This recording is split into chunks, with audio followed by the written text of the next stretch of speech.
2015, dalawang matandang mag-asawa ang magkatabing nakaupo, kumakain sa isang plato ng pagkain sa gilid ng kanilang tahanan. 1 year later, nakunan muli sila ng mga kamera. Nakaupo pa rin sa iisang lugar. Maliit lang ang kanilang mundo, ngunit sapat na iyon para sa dalawang pusong nagmamahalan. 2017, tanging ang lola lang ang nakita. Nakaupo sa iisang upuan, nakatingin sa harapan, ngunit hindi na makikita sa larawan si lolo. 2018, nandoon pa rin si lola, ngunit hindi na siya umupo sa kanyang karaniwang upuan. Naupo siya sa harap ng kalahating saradong pinto ng bahay. Nanghihina ang katawan.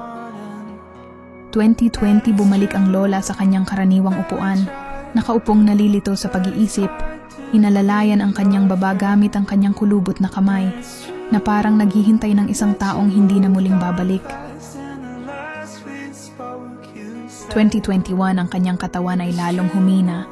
Ang kanyang mga hakbang ay hindi na matatag. Isa lamang siyang anino ng kanyang nakaraan, nakakapit pa rin sa mga alaala. 2022, mahigpit na sarado ang pinto ng asul na bahay.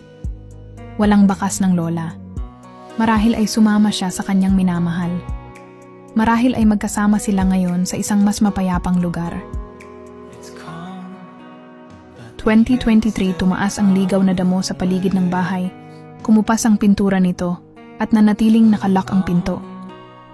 Ang mga upuan ay nakasalansan, hindi na inilabas tulad ng dati. 2024, inalis ang mga damo at malinis na ang lugar, ngunit nanatiling tahimik ang bahay. Mukhang wala na talagang tao dito. 2025, ang bahay ay wala na, pinatag na ang lupa. Tanging alaala na lang ng dalawang mag-asawang nagmamahalan ang naiwan, at sa bandang huli magkasama na rin sila. Ang kwento nila ay nakunan sa Google Map. Pinakita ni lolo at lola na kahit mahirap ka lang, ay hindi hadlang ang pagmamahal sa isa't isa. At kahit paunang magpaalam ang isa, sa bandang huli kayo pa rin ang magkasama.